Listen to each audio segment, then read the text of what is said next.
I think so much of what I enjoy in documentary is having a still frame and letting action kind of linger in that frame, and what that lingering does and how it makes people feel, and that awkwardness and that tension of just leaving something kind of static and letting action take place within it. But at the same time, I have to kind of remind myself, like sometimes I'm shooting a slow zoom and I'm like, I snap out of a moment and I'm like, why am I doing this? This has nothing to do with the story or the characters or, what's happening. I'm just kind of falling back on this because I know it works. So I think it's important to develop your bag of tricks, but it's also important to not use them for no reason. You're listening to Talk Doc to Me, a podcast and community dedicated to helping documentary filmmakers thrive. I'm your host and fellow filmmaker, Matthew Meredith, and today's guest is David Bolen. David is an iconic modern-day cinematographer based in Los Angeles with a very recognizable look. You may know him from the trending docuseries about the Dallas Cowboys, Netflix's America's Team, Hulu's Some Kind of Heaven, and Oscar-nominated A Concerto is a Conversation, amongst many other credits like Chef's Table, Untold, and the list goes on. I've used David's work in a lot of references from my own, and he inspires my cinematography constantly. So I'm excited for today's conversation to talk about finding your unique style as a DP, talking about America's Team, and advice for other young cinematographers. Welcome to the podcast, David. Thanks for having me. Of course. Okay, so first question. I was listening to another podcast that you were on. I think it was The Philosophy of a DP. Cool. And you said, I'm obsessed with not having my work look like other people's work. And I was curious how you kind of take references and make it your own. Yeah, it's an interesting question. I think as cinematographers, when you first start a project, you're always kind of like looking for that starting point of, what does this project look like? And you're trying to get on the same page with directors. And in my early career, I like was obsessed with like pulling up exact scenes and being like, it should look like this, or it should look like this commercial. And I think as I've gotten older, I found that doing that kind of taints the way I shoot, because I just start comparing my work to something else that I've seen rather than trying to come up with fresh ideas that are kind of informed solely from the material itself. So it's like references are important, but I also think you have to sometimes veer away from them, because if you just come up with completely unique ideas on your own, it can lead to something really, really interesting. And I think a lot of the issue is that like cinematography right now kind of comes and goes in such trends. It's like everyone starts shooting anamorphic, and then everyone starts shooting with vintage spherical. It's like right now there's this weird trend where everyone is like putting anamorphic lenses on vertically, like the wrong way, so that it does this vertical anamorphic thing. And so what happens is like cinematography ends up looking the same in these different waves. And I think I've always tried to kind of stay away from that and just lean more into like what I'm interested in as a cinematographer rather than kind of what's trending at the moment. Yeah, what like inspires you then when you have a reference, and where do you like start to draw that line and start to feel like your own David style from that? It's every project is like such a battle, and I think I always, I'll start with a reference, and then a lot of the times on documentaries, what I love about it is, especially on a feature doc, you have time to kind of like develop a style. So sometimes people want to go in with this like specific lookbook of like, this is exactly how the documentary should look. And for me, I've always veered away from that, because I'm like, I don't know how this thing is going to look. Like, I'm going to get to a place and I'm going to meet the people and I'm going to feel the space, and I'm going to slowly kind of come up with these ideas of how it should feel and look. And on a lot of films, I feel like it's not until like day 7 or 8 that I really have realized, oh, that's what it is. That's what it should be. Like Some Kind of Heaven took us forever to figure out. Like we tried all these different aspect ratios and all these different formats and tripod or handheld or, what should we do? And it took a long time to kind of find that style. But I think when you get it triggers something in your head and you're like, oh, that's it. That's what we need to do. So I'm always searching for that. And sometimes I don't find it. Sometimes I don't get that spark, but when I do, I know to lean into it and follow it, Yeah, it's just like each project gives birth to its own style. Yeah, absolutely. And, again, it's like, I wish it was every project where that happens. Some projects I feel like I'm struggling the whole way through and I never really quite find it. I have to be like honest about that, you know, Yeah. but I'm always pushing to find it and do something different. Yeah. Yeah. I heard you say that with Lance Oppenheim, that's a lot of your guys' process, right? Is like the first few days of production is truly an experiment to Yeah, find that voice that you guys want to tell that story with. totally. And no, I mean, me and Lance, we just did our first narrative film together. And like, that was such a weird process for us because we're so used to like, oh, we can just like figure this out for 2 weeks. But on a narrative film, you're like, oh no, we have to have it figured out immediately. Like day one, you have to know. And you have to like tell everyone exactly what it is. So it's kind of a beautiful thing about documentaries because the teams are smaller and the shoot schedules are longer. You kind of have that time to like be more experimental and try more things. And I think that's like one of the beautiful things about documentary. Yeah. Yeah. No, I definitely want to come back around to that like juxtaposition of narrative and documentary sets creatively. But along the same vein of like using other people's references, do you find that imitation is flattery, or like what's your perspective on imitation? Yeah, I mean, I think, you know, if someone's imitating your work, it's like obviously they like it and they're drawn to it and I think all art forms are just built upon one another. It's like I've always kind of been like when people post something or like this person copied this other person's work, it's like, yeah, but we're all kind of copying each other's work, you know, from the beginning. You know, I reference like Hitchcock all the time. It's like I've been referencing work from like, you know, early 1900s photography. It's like, you know, we're all copying each other at all times. And I think the art form is just kind of building upon an archive of what's been created in the past. So I never take it too harshly when people kind of like, you know, I've seen people try to like do knockoffs of some kind of heaven. And sometimes I'm like, oh, it's really cool what they're doing. They've kind of like evolved what we were doing stylistically. So Right, right, yeah. right. It's a fine line of like imitation and then like using your own stuff. Did you ever you mentioned like Hitchcock and like old 1900s photographers. Did you ever have a specific artist that you were first imitating from? Well, me and Lance have always been obsessed with this photographer Larry Salton, and like we reference him in like almost all our work. He did this amazing photo series called Pictures from Home, and then he did another one called The Valley, which he shot these amazing photographs on pornography sets, but it wasn't focused on the sexual acts. It was like focused on like a PA in the background or Interesting. a producer in the corner, and it was kind of all about what that space does to a person.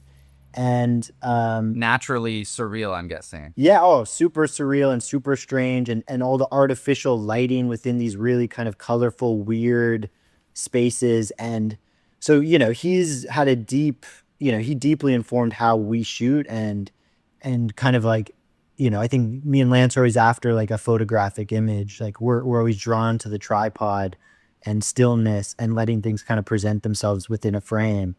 So I mean, he's had a huge reference, inspiration on our work, and you know, I'm definitely ripping him off to this day. Like I rip him off all the time, and it's because I admire him, you know.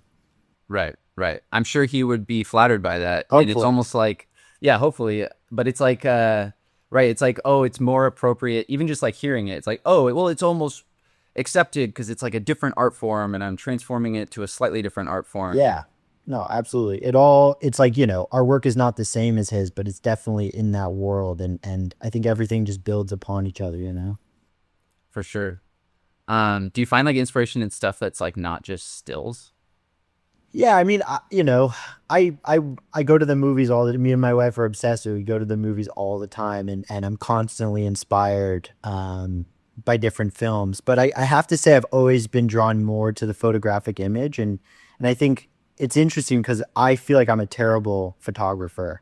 Like I have a bunch of film cameras, and I'm always taking stills, and I think it's a different art form of like capturing that one moment of beauty versus cinematography, where like I think so much of what I enjoy in documentary is having a still frame and letting action kind of linger in that frame, and what that lingering does and how it makes people feel, and that awkwardness and that tension of just leaving something kind of static and letting action take place within it. Mm. But it's like photography is such a different art form. Like it's capturing a specific moment for one little frame. And I've always struggled with that. So I really admire photographers. And I think as a point of reference, I've always kind of come back more to photography over film in general.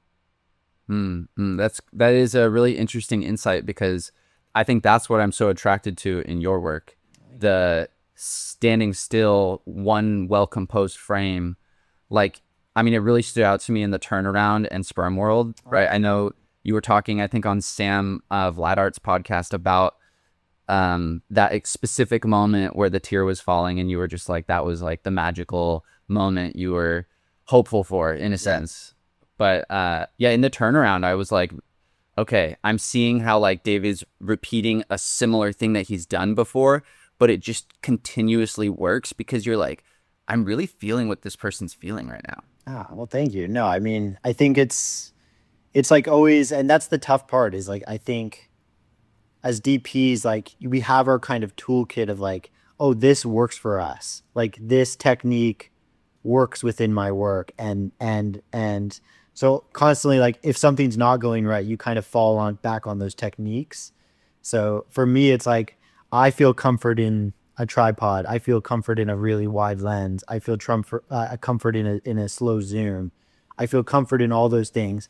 But you have to also sometimes step back and be like, why am I doing this? I shouldn't just be doing this because it's where I feel safe. It's like I should be doing it because it serves the story. So I'm always trying to push myself to try different things outside of those techniques. And it's hard sometimes, right? Sometimes I'm like, no, this documentary should be handheld and I shoot it handheld, and sometimes that doesn't feel right. But you know, it's about that journey of constantly trying to push and find those things, and not just be stagnant in kind of your usual techniques.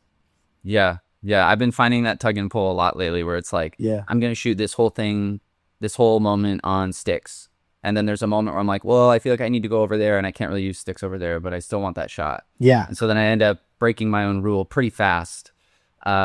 But I'm trying to still, like, you know, have it pretty like static staccato vibe. But It's hard, man. And I think yeah, like, you know, especially within documentary, it's like within narrative, you have all this control and you can kind of make these rules and be like, okay, we're shooting this just on tripod or this on steady. And documentary, keeping that same amount of visual discipline has always been really challenging. And you know, there's a lot of directors who are like, oh, David, we want you to do that thing you do where it's like really static and composed. And you can only do those things if you have a director who's really wanting to push for that, right? Like a lot of people want to make stuff look like Lance's work, but there's a reason, you know, it's not just me that's making it look like that. It's Lance that's also making it look like that, and who's able to kind of curate situations where we can kind of push that visual language. So it takes a real kind of trust between a director and a DP to do something like that. And when there isn't that trust, it's like it's an uphill battle. yeah, So you can't have it on every project, right? Like it's a collaboration for sure. yeah. I want to start talking about America's Team, but Mhm. I do feel like I imagine you and Lance on set just being like a couple of real weirdos. I mean, it's fun. It's funny how little we actually talk in the process of shooting. It's so. I think our style together. You know, we've been working together for almost like 13 years now, and I think it's such at this point it's such a shorthand of I can look at Lance and know exactly what he's thinking and feeling, and we know exactly what that moment is. So it's a lot of like I think with documentary, it's like so much of it is just being quiet and still, and when things are really awkward, it's like don't break that awkwardness, like lean into that, keep capturing it and see what happens. And I think there's a lot of beauty in awkwardness. Yeah. So a lot of the time we're just like we're sitting and we're just filming, and the person's looking at us like, are you guys done? And we're just like, we don't talk, and we just let the moments kind of continue to happen. And it's always amazing what happens when you just don't respond. And when there's a lack of response and the subject doesn't quite know what's going on, really beautiful things happen. So funny. So like and I've found the truth in that as well. Like Yeah. but it's so tempting also to be like, I want to like escape this awkwardness. Yeah. No, absolutely. It's the worst. But Right. you know, I think you have to kind of like get subjects used to the fact that like this should not be a performance for camera. Like the camera's just going to be there and just doesn't matter if there's nothing to do. Like we're just going to keep capturing and we're going to see what happens. And I think the more people get used to that, the more it gets interesting. Mm. Do you think that's like your secret to eliminating a performative person's like performance? I think you just got to keep, it's like, it's so funny. I think a lot of people, I think there's a lot of criticism on my work, which, probably is valid, that there's a certain level of artifice to what's being captured because it's in these very composed Mm-hmm. frames. And is that documentary, like, is that fly on the wall? But, me and Lance have always just talked about like the fact that like to us, all documentary is artifice. Like as soon as you bring a camera into a space, whether it be small, whether it be big, whether it be on tripod, whether it's handheld, whether it's on the floor, the camera does something to a person and the space. It doesn't matter like what format that is, it does something. So in a way, all documentary is artificial. It's just a matter of like trying to continue to film with the subject and get them so comfortable that it doesn't matter if you're in the corner or if you're this close to their face. They just start to become so comfortable with it and the process and the people around the camera that you fight through that artifice as much as possible.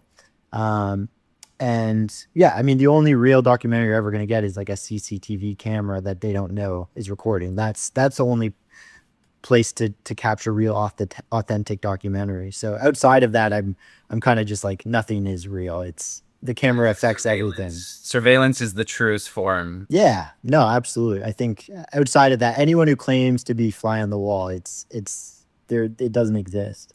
Even surveillance affects people though, because they'll like, they'll flip off the camera or like whatever it is, it's changing their behavior still. Absolutely.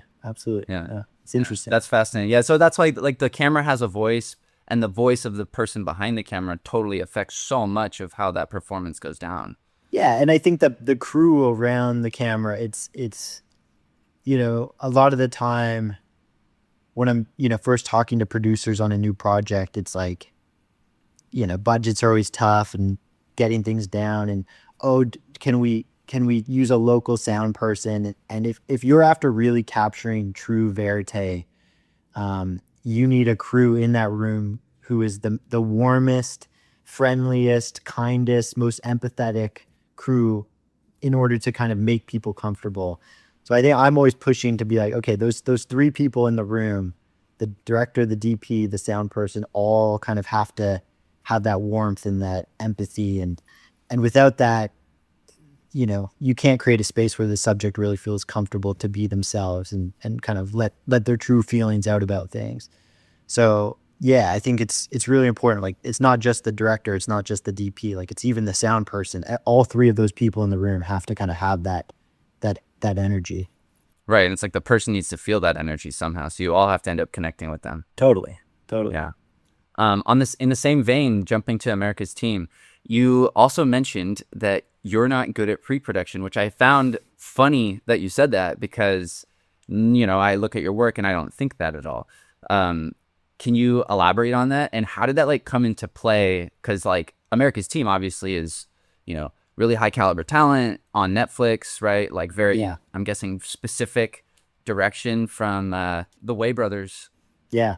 No, they're amazing. Yeah, Chap and McLean Way, they directed it, and they did an amazing series called Wild Wild Country, which I think like informs so much of like the current kind of look of Netflix documentaries. But they were like the original people to do it, and I think their work has always been so kind of above the board on things like Wild Wild Country. I remember watching it when I was younger and just being like, how did they make it look like this? Like it feels so cool and amazing and real and interesting. And it wasn't they've always been more interested in not creating beautiful looking interviews, but interviews that actually like say something about a person.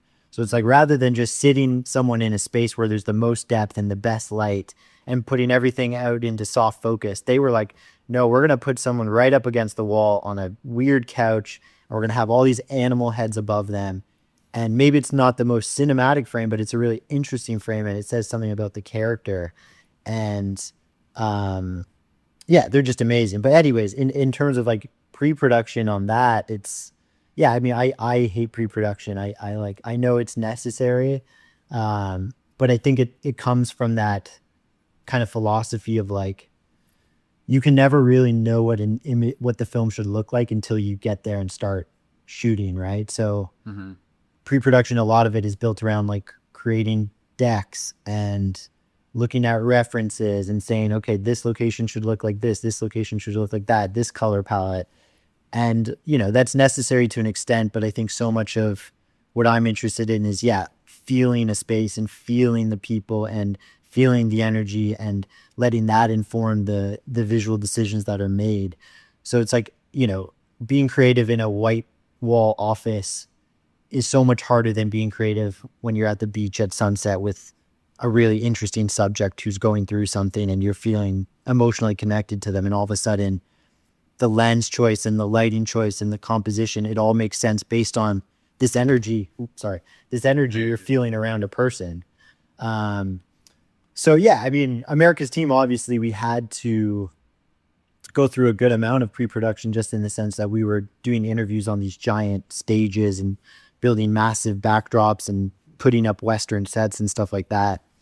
But again, it was a lot of it was later in the process, and it was informed by what we saw in Dallas and what we saw in Texas and all the things that were inspiring us on the verite portion of the shoot. So we shot those later, I think, specifically because we wanted to kind of be informed about what does this football world feel like, and how can we heighten that within the context of the interviews. So all the interviews happened after you guys did all of like the verite stuff with all the characters, pretty much? Most of it. I mean, it was a long process. I mean, we probably shot for 2 years. So I think we shot the Cowboys, mostly in verite. I think it was 2 or 3 seasons ago when they really were making a run. I think they had a really good season, only like 2 or 3 losses, and they were going into the playoffs as like one of the favorites.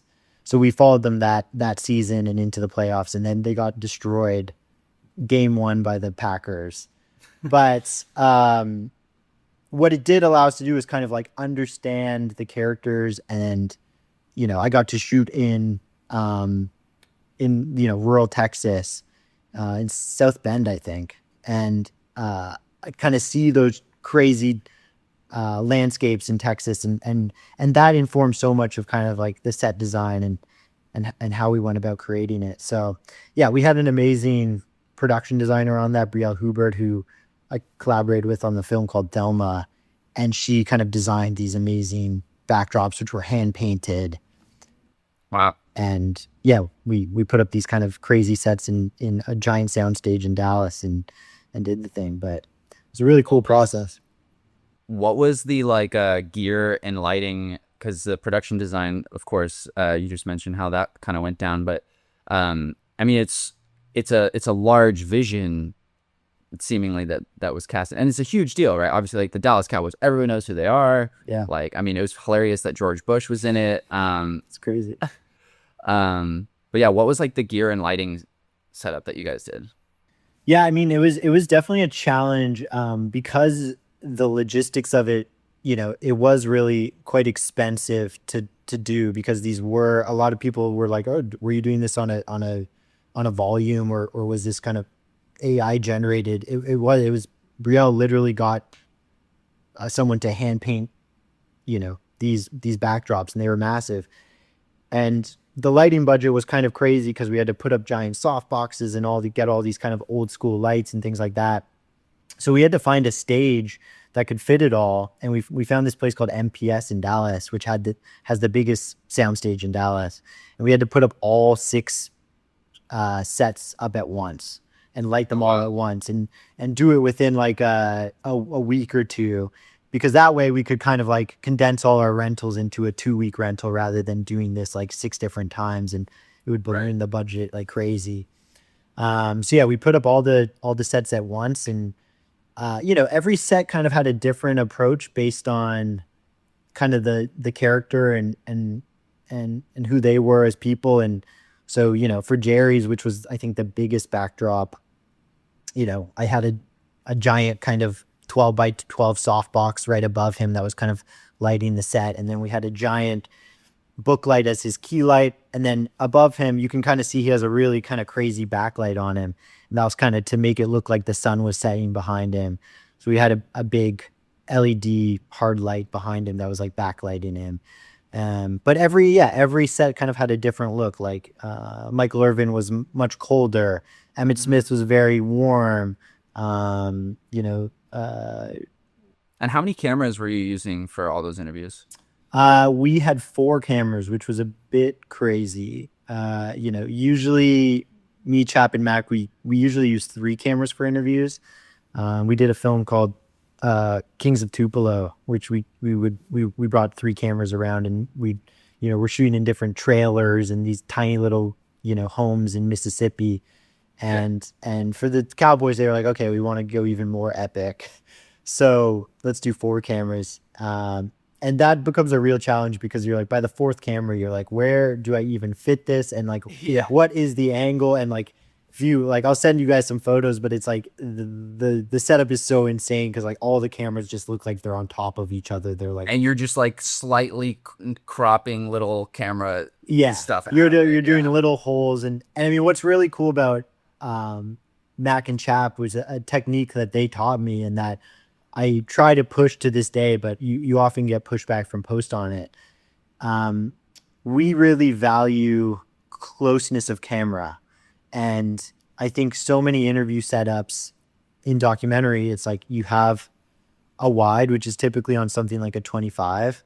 And then right next to it, opposite of the key light, you have something like an 85 mil or 100 mil that's doing a close up, kind of 3/4 profile. That's 99% of Netflix documentaries now have that setup. And we hate how that looks. We hate the long lens look. And I think what's really cool about them is they would just say, oh, Bolen, just, can you put B camera on a 35? And you're like, okay. You put on a 35 and they're like, we'll put it a little closer. You're like, okay. It's getting towards the edge of the A frame, but is that okay? And they're like, yeah, keep going. And you put it in more, and now it's just fully in frame. They're like, no, more. And then you bring the B camera like this close to them, and it's like just fully in the wide angle lens. They like can't even move their hand without hitting the camera. Yeah, no, and so you're like, how does this work? And they're like, no, don't worry, we'll just, at the end of the interview, we'll get a frame where everything's removed, and we'll just do a comp, and we'll get rid of all the cameras in the wide angle.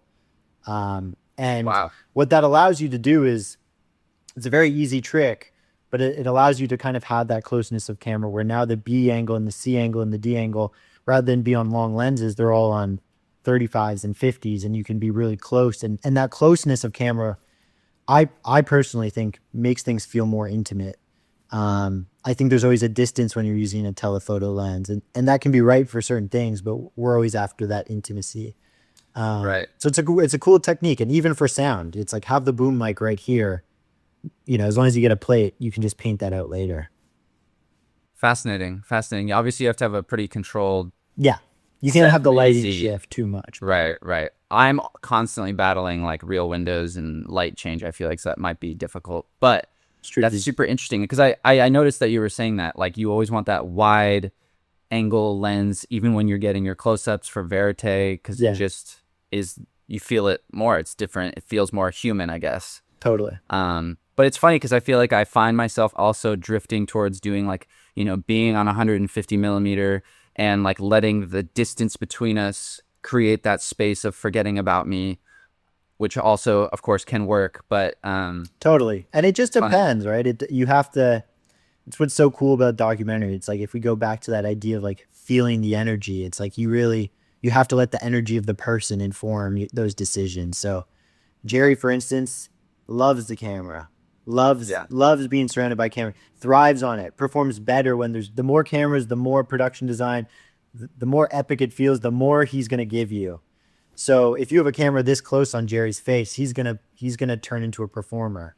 So for him and for a lot of the Cowboys players, they all have these amazing personalities, these amazing energies. They thrive in that situation. So it's like, like put the camera right there. But if you're filming with someone who's timid and a little worried and nervous, it's like, give them some distance, come back a little bit. It's you kind of got to feel it with every situation. when you're doing those like bigger interviews with like Jerry or like Deion Sanders, Michael Irving seems like a total sweetheart. I feel like Awesome guy. anyone would get along with him seemingly, but like, yeah, how are you, are you interacting personally very much with them? Do you try to connect with them before that? I know they're like also probably limited on time. So like, Yeah. No, I mean, it's different in those. I think, there's a difference between the kind of intimate verite documentary where I'm a crucial member of the crew who needs to understand and know the people, and they need to feel comfortable with me. I'm the first person they're looking at, before and after the camera rolls. Whereas something like this, these are superstars who have been on camera 1,000 times, who have very little time. So in these situations, it's stay out of the way, become a ghost, become a phantom. Should be them and the director. This is a conversation between two people, and be polite, get to know them, and then stay out of the way and let the director. Mac and Chap are two of the best interviewers on earth. So, yeah, yeah, you're like, I love your outfit. This yeah, no, it's totally. It's stay out of the way for that sort of thing. I was you just mentioned it, but yeah, I'm curious. The Way brothers, they're interviewing. What makes them so strong? I mean, they're amazingly warm, funny, compassionate, prepared, easygoing people, like everything you kind of want in documentary directors. They have an amazing ability to have deep vision, but also be deeply collaborative. And, they have a really cool brother dynamic in the sense of like Mac a lot of the times is the one kind of handling the main interview, and Chap a lot of the times is handling kind of the visual aspects of things with me. But then they kind of work together, and they're constantly like chiming in. Chap will kind of be in the background asking other questions, and it's cool to see two directors work together in such a symbiotic way. Because they're brothers, they just know each other intimately, and they're kind of the perfect pairing. It's like I think it's sometimes I work with directors where they're working as a unit, and you're like, maybe this would be better if one of these people was just directing on their own. And with Mac and Chap, it's truly a relationship where it's like they make each other better, and they both kind of like they have strengths that the other person doesn't have. So together they create this like Super Saiyan director. Whereas individually, I don't know if they each be as strong. Right, right. That's cool. Yeah, I have an older brother who's 3 years older than me. I wish he was a filmmaker. No, same. My brother's 7 years, and I'm always like, I wish I could make movies with him, because it's like brothers and You sisters. actually They read have each other's minds. Yeah, no, you have a special connection that's really beautiful. I think that's why you see so many directing duos like that. Yeah, yeah. I have to ask, so how was it interviewing George Bush? Ah, oh man. I mean, it was crazy because like the Secret Service comes, and they have to like they check everyone to make sure like there's nothing crazy going on. I mean, it's always like I think with presidents, it's always a pretty high stress environment. You have very little time, and how valuable the time is. So, I think it was like a 15-20 minute interview, and they just come in and they know the sound bites, and Right, kind of get out of there. right. So it's a quick process, to be honest. Nice. Is he like always George like that, where he's funny? Pretty much. Yeah, he definitely you understand how he got elected. He's got that same charisma that I think probably won him the presidency, back in the day. Yeah, yeah. I love it when Will Ferrell does his impressions of him. Yeah, Outrageous. yeah, totally.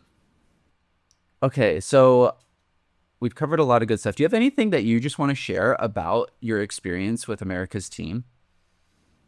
Yeah, I mean, I think it's funny. Like that is definitely probably the biggest budget documentary I've ever done. It was more resources, more scope, more shooting days than I've ever had. But it's funny how, but documentary, it's like the same principles always apply, and I think it's true in narrative filmmaking as well. It's like I've been on sets before where there's a billion trailers and all these people around, and you get really nervous, and then you get on set and you start lighting, and it's like, oh, it's no different than when I was in film school with 4 people on set.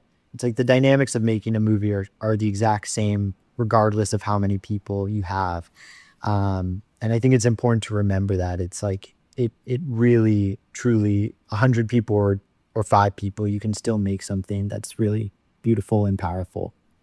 Right. It's just like a little code switch of like how many people are in the room and what, right, is the exact Yeah. expectation, I guess, of your behavior in that situation. Yeah, I think something I fight with all the time is like, I think a lot of people have this is, I think when there's so many people on set, there's an element of you that wants to be performative, and act like you really know what you're doing.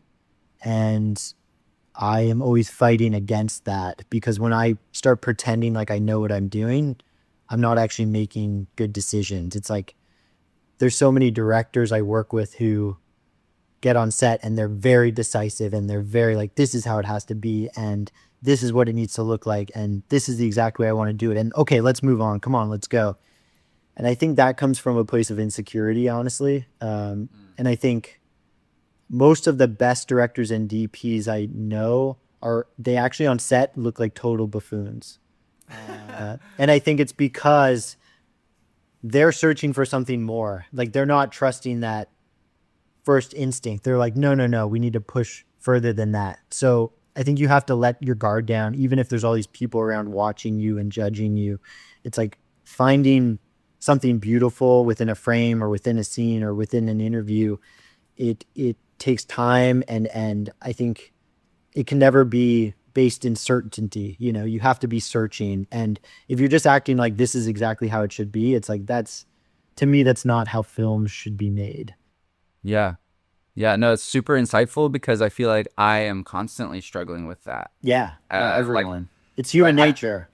Right. I direct DP a lot for our like stuff for our company, you know, with me and my wife. Yeah. But it's a constant struggle, even when I'm like bringing in another, like I love working with other DPs actually, because then I'm not so like split minded, you know? Yeah. But then when I do that, you know, it depends on the DP. Some people are like, you know, super confident in just like going and capturing a random frame and being kind of loosey-goosey like that. And other people want like, tell me exactly what to shoot. Yeah. And I'm like, it's so hard for me when someone's like, tell me exactly what to shoot. Cause I'm kind of like, I don't know, we gotta like feel it out, you know, and like find some frames, go into that corner, like, you know, but it's hard to like explain that on set. Totally. And I've had like awkward moments where someone's like, tell me exactly what to do. And like everyone that's real people that we're filming is staring at me now, and I feel so uncomfortable. Oh, it's like the worst feeling. And I think that's what's like amazing about Lance is like, I mean, me and Lance when we work together probably look like total buffoons. Like you asked like what's our dynamic on set? It's like we're searching and we're like looking and we're trying to find, and we're never sure. Like we wake up every morning and we're like, what should we do? Like, what is this about? And then it's slowly, but then you keep filming and you realize, and you see something beautiful happen. You're like, it'll come whisper in my ear and it'll be like, oh, it's about that person's insecurity in this moment. And then it all becomes clear. And it's not about capturing a bunch of footage. It's about capturing this one kind of feeling about this thing that Lance spotted in the corner of the room. But you have, like you have capturing to keep lightning in a bottle is almost what you're saying, right? Yeah, and that's what I mean. It's like, I think, especially with documentary, it's like as soon as you're sure, like acting like you're sure about what a scene should be, it's like, that's when it's dead. And that's why I hate pre-production. It's like, I have no idea, like the film finds itself in the process, and you know, I've done films before that are really kind of like scripted, and it's like, this scene is this scene is this scene is this. And they never kind of have that magic or that realness. Yeah. Yeah, it's interesting. But it goes against every human instinct to act like you're not in control. But a lot of the time I'm not in control. And I think over the years I've learned that's maybe actually one of my strengths, is that I don't pretend to be in control. I try to communicate now to everyone that like I'm searching for something and I'm not quite sure yet. But once I find it, it'll, you know, even as I'm lighting, it's like something, it's an exploration. Right. It's like you gotta let the room do what the room does. You won't know that until you're there. But that's super insightful, because I feel like everything that I've been discovering from like doing, you know, we do a lot of branded work. That's the bread and butter of how we survive right now. And it's all about expectations with the client, right? And I think that I love that insight, because that inspires me to want to just like in my even like discovery phase with people that are just curious about working with us, look, like it's a certain level of uncertainty, and that's actually a good thing. It's Yeah. almost like confused on set, good. We're Yeah. doing something right. Totally. Totally. No, I mean, I think Ben Proudfoot's a great example of just like how to find something really beautiful in branded work. Is he always sets those expectations from the very beginning with the brand that like this will be an exploration. This is not something where like I want a bunch of people on set who are like making everyone nervous. It's like he's always very clear from the beginning when he's doing a branded project that like I'm going to explore and I'm going to find something and I'm going to keep the set really intimate. I'm not going to let it turn into something that feels like a commercial. It's like he really wants even those projects to feel like really kind of intimate pieces. Right, right. Which, correct me if I'm wrong, sometimes is how it turns into an original. Absolutely. No, I mean, I think a concerto is a conversation. I think it started as a branded thing. Like we had no idea it was going to be like something that got Oscar nominated. I was like, okay, it's like a little commercial job, and then Yeah, it turned into something else. So he's a master of doing that. yeah, yeah. That actually makes me curious. So I've been a huge fan of Ben as well for ever since I started to do documentary, and I'm just curious how that ends up going down on set. You know, like what is Ben as a director like? Oh, he's amazing. I mean, we've changed together so much over the years because me and Ben met in film school, first class, first day. We kind of saw each other from across the room, and we were both Canadian, and we were really competitive with one another. And we were in a class at USC called 290 where you have to make, I think, 4 or 5 like short films. And every single time there was a new round of films, we would like try to like one up each other, and we're really competitive. And then finally at the end of that semester, we finally were like, we should just like work together. So it's like me and Ben's style has changed so much. It's like when we first we started making documentaries about craftspeople and made this film called Ink and Paper. And back then it was like we would just shoot handheld. We had no idea what we were doing. We would both kind of like stay up all night editing. It was so kind of frenetic the way we used to shoot. Whereas like now when we shoot, we go in and we're very composed and very intentional and very specific with our images. So it's been a maturing process um, over the past, whatever, 12, 13 years. But Ben's an amazing, probably one of the most empathetic, compassionate, caring people I know. And he brings that onto every set and creates a space where people feel like really creative and where subjects feel really comfortable. And you can see it in his work. 100%, 100%. It's funny. I posted something where I was like, oh, I'm inspired. This was like a frame that was inspired by like, Ben's direct to camera look. And then he replied to my story and he was like, he's like, well, we're going to have to actually, give Errol Morris the credit, the great Errol Morris, because that's where he was inspired from. Yeah, Going back to like, imitating people. totally. No, But it's I mean, funny Ben because uses an old school Interatron. It's wild. It's huge. right. And that is also like so many people have copied that style. I mean, myself included, right? And so it's funny. I'm like, it's starting to become like, okay, how do we elevate an interview and innovate the interview to even something different than that? Like Yeah, no, something weirder. totally. And I mean, it's like even within the context of an Interatron, I think Ben is always experimenting with that as well. And So how can you close. and yeah, I mean, same thing as the Way brothers in terms of that proximity of camera. It's like if you look at one of Ben's Interatron setups, generally I mean, I don't know if I'm sharing too much, but it's shot on a Cook anamorphic 65 millimeter macro lens that is, if you look at the setup, it's like this close to the person's face. It's like there is no room between the glass. It's like him and Ben, the person Ben is interviewing, it's like they are looking at each other at a very close distance. And you feel that intimacy in the frame, right? It doesn't feel like you're distant from them. It feels like you're very kind of right up in their space. Yeah. Yeah. No, I love that. Is there a time where you really screwed up on set? I'm curious if you have a story about that. Oh yeah. I mean, plenty of And what time. did you learn from it? Uh, well, I mean, I can tell. I mean, I was in Mexico last week. I'm shooting a documentary about deathmatch wrestling with the Falupo brothers, who they did a film called Talk to Me and a film called Bring Her Back. They're narrative filmmakers, but they've been doing this film about deathmatch wrestling because one of the directors is a deathmatch wrestler. And deathmatch wrestling is this very severe form of wrestling where people are like smashing each other with, tubes and breaking glass and smashing heads into car windows and jumping into barbed wire. It's a Did very you see the David Archuleta Will Never Die documentary? I haven't seen it, but I should check it out. I think he did a death match in there, and it was really scary. It's a scary thing, but no, I was on set last week in Mexico and we were filming the climax of the movie. Huge production. We put on this giant death match outside of Mexico City, and one of the directors, Michael, was wrestling in it, and it's the big climax of the movie. 6 different cameras, techno crane, a whole production. We set up this massive wrestling arena in a junkyard, and this is like a really good, help me understand myself a little bit better. Is you can't let what's happening on camera kind of like,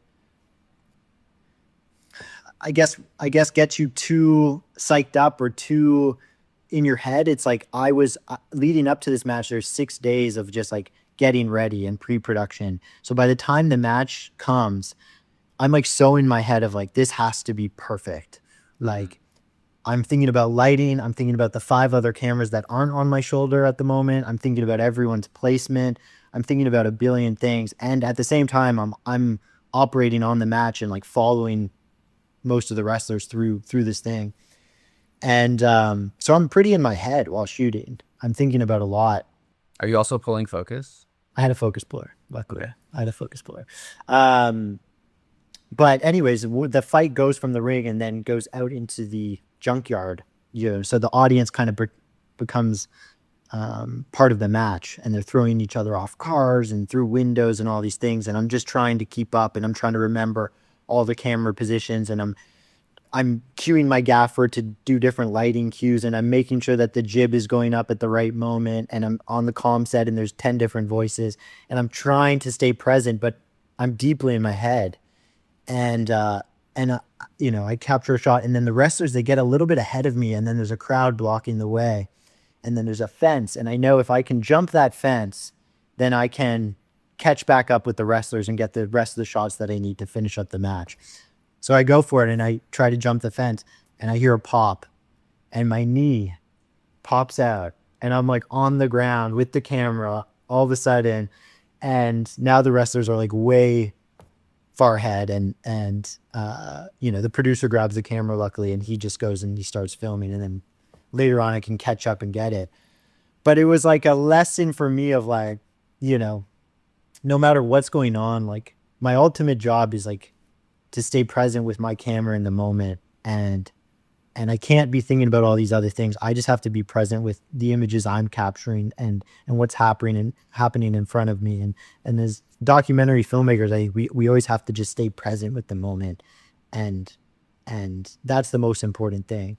So it was a lesson. It was a lesson of like, okay, I got out of my head, and this is what happened, and lesson learned. So what happened? You like hopped the fence? And yeah, like my knee landed? No, I didn't quite get over the fence, and then something happened with my knee, and it like popped out of the socket, and I'm like on the ground, and it like dislocated for a second.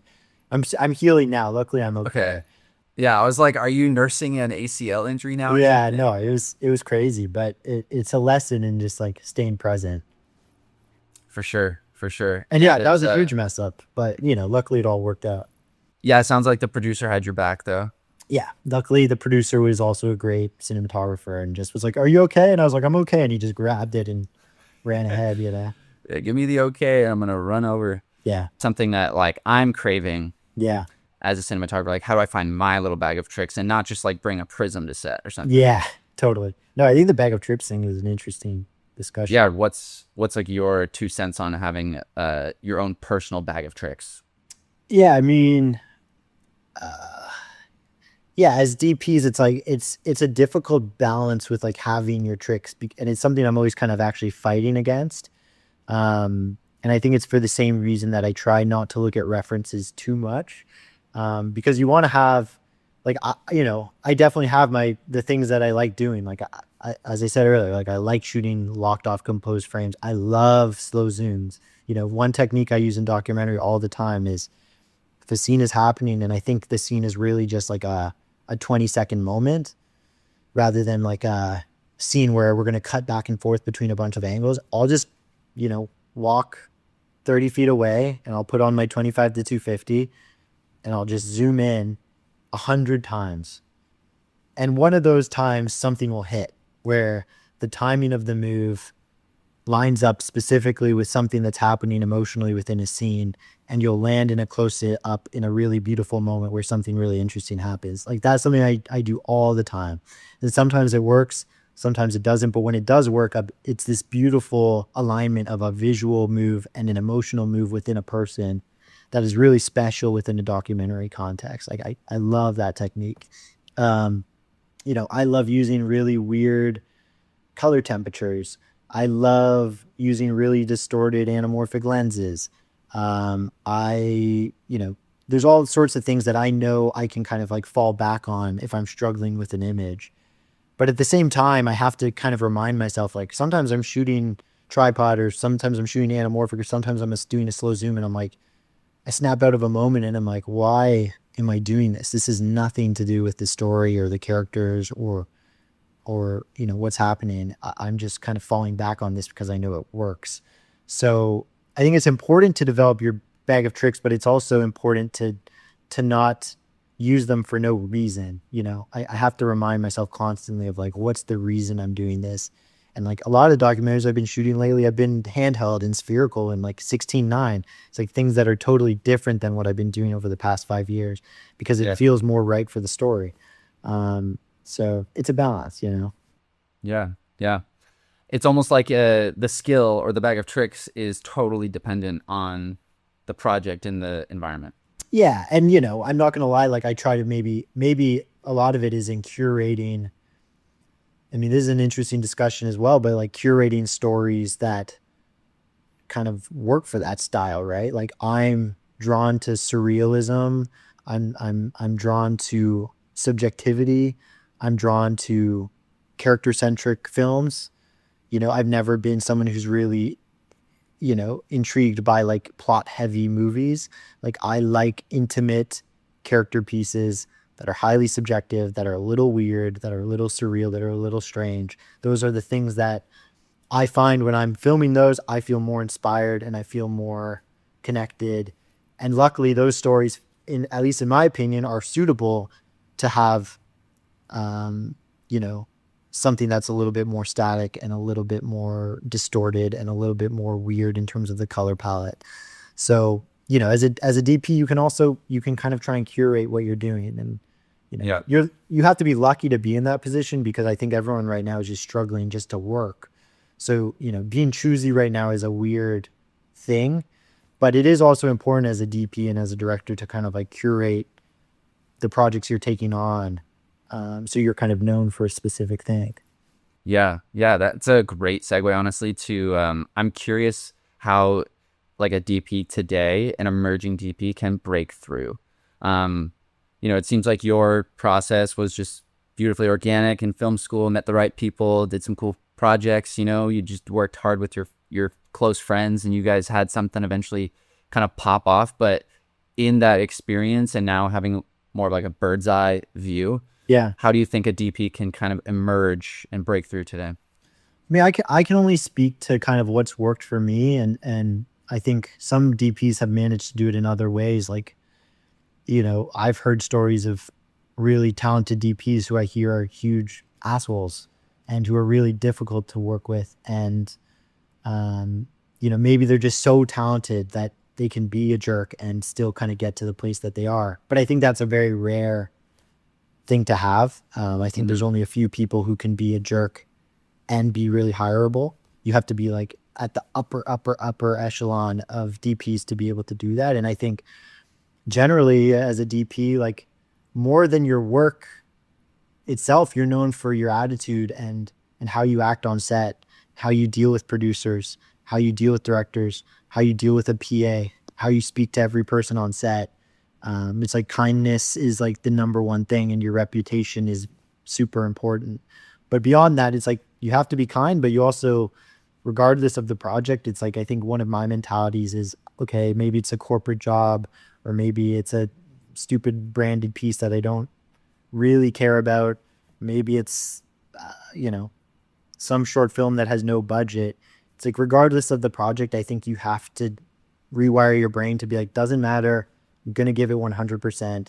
Even if we don't have all the cameras or all the tools or all the lights that we want, I'm gonna focus in the moment within this 12-hour day. I'm fully focused at giving 100% to this project. And I think if you have a reputation for that, you will become very hireable in this industry. And so many times, a silly little project that I thought would lead to nothing, it's like the PA I met on that project 6 years later is directing huge commercials. So it's like you have to treat everyone on set well, just because that's what it is to be a good human. But I think doing that also leads to so many opportunities, because you never know where that PA is going to be a couple years later. Yeah, 100%. That's beautifully said. What do you think your big breakthrough moment was? I think there were two projects from when I was really in my early days that were meaningful. One was a project with Lance Oppenheim called Long Term Parking, which was this short documentary. I think they were trying to develop it to be like a series, but we shot this documentary about these airline workers who lived at a parking lot outside of LAX in these different trailers, and it was kind of a film about kind of loneliness and kind of what it means to be transient, and what that lifestyle does to you and to your family and to your relationships. And I think it was a film that meant a lot to me and Lance, because as filmmakers, we're all kind of transient beings. Like, I'm on the road probably 200, 250 days a year. And what does that do to a person and the community around them and them internally? So it was something that, like, really, I was on the road a lot at that time. It moved me as a person. And I think that emotion within me kind of informed the decisions. And I don't think I've ever felt so connected while shooting a film, when I was with these kind of really lonely people at this parking lot outside of LAX. So that became like a very special project that it got picked up by like the New York Times OpDoc program, which at the time was, a really good format for short documentaries. And that led to a lot of opportunities. Another one was when I was probably only a couple years out of film school. I used to work with a company called Psycho Films, which made music videos, and we would make music videos for any random artist on earth. We would like shoot them overnight, and eventually we got this crazy opportunity to shoot a Kendrick Lamar video for his album on To Pimp a Butterfly. So we had no money and we had no idea what we were doing, but we got to shoot a Kendrick video, which was like a highlight of my career. And that kind of broke me into kind of the music video and commercial space when I was like 22 or 23. Yeah, what was that like, doing a music video at 22 with Kendrick Lamar? I had no clue what I was doing, and it was like super intimidating and super nerve wracking, but it was like one of those days where everything aligned. And like, I even look back at that project today and like, yeah, there's things that I'm like, okay, what was I thinking? But for the time, I'm really proud of what it became. And it was just, another one of those days where if we're talking about being present, I just like felt fully present for 12 hours straight. And it was like, kind of one of those, you go in at 8 a.m. and you leave at 8 p.m. and you're like, what even happened? You almost black out. You're in such a kind of flow state. What was Kendrick like? He's amazing. Yeah. I've worked with him a few times, and he's everything you would want him to be. He's the most respectful and charismatic and hardworking and a perfectionist. And amazing. He seems like a real dude. Yeah. And you can't make, you see what he makes. It's like, you can't make that with an artist who doesn't really care, right? Like, I've done lots of music videos with divas and people who show up late, and you can't get results that he gets unless, you really care and show up on time and do all the things that you need to do to capture images like that. Right. He cares, and he's a businessman too. Yeah. Yeah. He's amazing. So you're repped, right? And you're part of a union. Mm-hmm. And I've never been a part of a union. I've always been like, we're doing it direct to client, kind of no rules, wild west for us. What does it mean to be repped or be a part of a union like today? Yeah, I mean, the union thing is always it's challenging because like it costs a lot to be a part of the union, and I think a lot of people, I actually think there needs to be reform within the current structure. I can't speak for other unions, but in terms of like cinematography union, it's really expensive to be a part of. You have to pay into it every year, and joining it costs a lot of money. And I think a lot of people are struggling to kind of pay those dues right now. And you only get health insurance if you work X amount of hours on union sets per year. So a lot of people really struggle with keeping their health insurance, and it's a challenge. The benefits of being part of the union is you do get those bigger films and commercials, because once a film goes over a certain budget, it has to be union. So there's a threshold to how far you can get without being a part of the union. Um, and also with just bigger commercials, it's like if those really kind of high budget commercials that a lot of DPs rely on to kind of feed their families, those generally are union. So it has its benefits. Like it definitely leads to higher paying jobs, but it also it's a tough balance in terms of what people are putting into it financially. Yeah, because you have a career that's very much so like you're an independent cinematographer, Yeah. and like you're very hireable from the great, all the films you've done in the past now. Yeah. Do you think like that's the way to have a career, or can someone equally have a career like yours and not be repped? Yeah, I mean, and a rep is a whole different thing of like, a union is kind of like a threshold to do bigger projects. A rep, I'm with UTA and they're amazing. And what they generally do is they just help you get opportunities, and they help you with that curation of your career. So you can talk to your agent and say, okay, I'm really interested in this. These types of films are really interesting to me. And that, if they're a good agent and they're an agent who really cares about you, they will be on the lookout for those scripts where they go, oh, I remember David said he really likes the weird surreal stuff that are really character centric. He loves shooting in Florida. Oh my God, this project has all those things. Like let's try and get him. Let's really present him to the director and to the producer and try and get him a meeting. So an agent is like much more in terms of getting you opportunities and help curating your work into a place where you want it to be. Um, but as a documentary filmmaker, it's like I don't think you need either of those things. It's like I think those spaces are much more relevant for narrative and commercial filmmaking. For documentaries, I think it's rare. I there's probably one or two union documentaries a year. Um, so I think you can be a really successful documentary filmmaker and not be a part of a union and not have an agent at all. Yeah. What do you feel like doc DPs have that commercial DPs don't?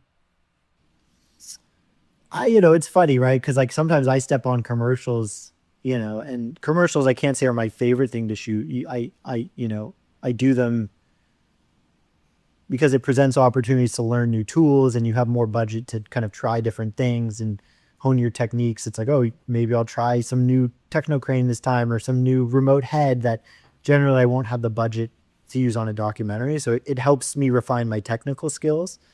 But it's funny when I walk on documentary sets or commercial sets, a lot of the crew are kind of confused by me because I'm touching everything and I'm right next to the camera and I'm always wanting to be involved, because for me, I need this proximity of camera. I was talking with another doc DP, Nate Hertzellers, the other day because he was in Mexico with me.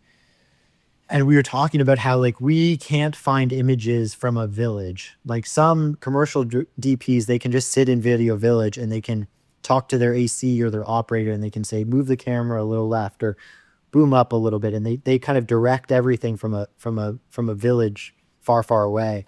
Right. And I think documentary DPs, they're drawn to being close to the camera and letting that kind of inform things. And I don't know if it's just like a habit, but I don't feel safe without the camera right next to me. Like I feel out of my element when I'm away from it. And I think that's like a specialty of most documentary DPs. Right. Intimacy is like king. Yeah. Whereas like commercials, it's much more about, it is about executing a very technical, thought out, pre-programmed plan. So it's a different skill set, right? You're not really being informed by the environment as much. It's like you're there to execute these 8 shots and execute them perfectly. And documentaries are much more about like, no, let's find what's beautiful in the moment. Right, right. Okay, I have a fun game for us to end on here called Fill in the Blank. And we have 5 fill in the blanks for you. You ready? Yeah. Okay. You can only use one lens for the rest of your life. I'm using Kawa 50 millimeter anamorphic. a prime lens. Surprising. Okay, the highest day rate I ever received was Oh my gosh, it's a big question. 5,500. amazing. Something I think young filmmakers shouldn't sleep on is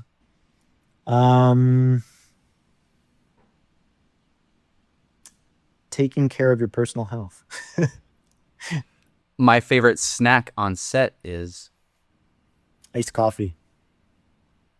someone else you should have on this podcast is Lance Oppenheim. Lance Oppenheim. You know, it's funny that you say that because it's genuinely been I've paid close attention to like you, Lance, and Ben. I'd say are like my 3 most like where I draw inspiration from their work. So yeah, it's funny. You guys talked a lot about Some Kind of Heaven on the director, the DP of the Philosophy of DP podcast. I was like, I won't beat the dead horse with that one, but that one is something that I'm like, I could have a beer with you about that one. Yeah, no, I mean, as you talk about special projects, it's like you only get a couple special projects in your life where, again, if you're just feeling that connection of time and space, where you are personally, the location of the film, how you're feeling in context, to how the subjects are feeling, that relationship. I think that film was one where I felt like so deeply connected to the characters and what they were going through based on what I was going through at the time. And that attachment is a rare thing that informs how you shoot. And it's like there's only a few times where you really feel that in your life. So it's a lot of things I think have to line up for those types of projects to occur. 100%. Yeah, it has to like, it's rare, right? And it's like we only live such a long life. That's something I've thought about. I'm like, I can only do so many docs actually. Yeah. They take a lot. Have you ever seen Roadrunner? The Anthony Bourdain one? Yeah. Yeah, no, it's deeply loved that film and impacted me immensely. And I remember watching it and being very moved by it. Yeah. When you were talking about the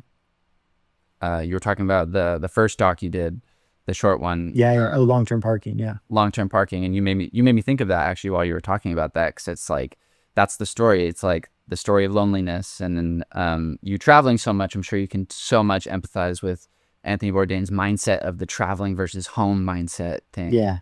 But I remember finishing watching that documentary on a plane and I was like bawling. Yeah. Like so much because I was just like, man, I can only imagine if somebody I filmed with for 20 years and that's the ending result. It's so heart-wrenching. And I like look over at my wife and I was like, anybody we film with's got to feel like family. Yeah, no. And not to say he didn't, but like he I'm sure he did feel like family, but it's like, it's just you never want that to happen. And I was like, we have to do everything we can to make people feel taken care of when we work with them. Totally. No, I mean, I think it's like when you're younger as a DP, it's like all the traveling I think feels really like amazing and romantic. And like, you're like, wow, this is so cool that you get to travel so much. And I think the older you get and the more you start to develop a family, it becomes a bigger challenge to kind of balance those things.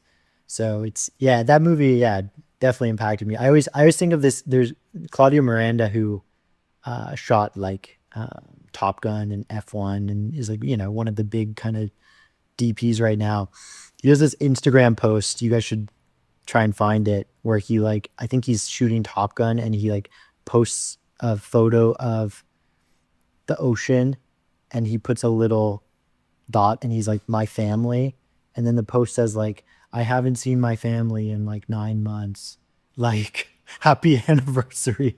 I miss you. And you're like, oh, like that's, I don't think what anyone wants to become, but that's what a lot of movies take out of people. So it's such a balance, this career of like chasing those dreams and those ambitions and taking on bigger projects, but also not forgetting like what actually matters in life, 100%. Yeah, that's beautiful. I feel like I've been gravitating naturally because we're in San Diego, telling a lot of San Diego stories, and Yeah, that just inspires me to want to keep telling San Diego stories so that I can like go home at night actually to my family. totally. No, I know. Every time I get to shoot in LA, I'm like, oh, this is great. Like, sign me up.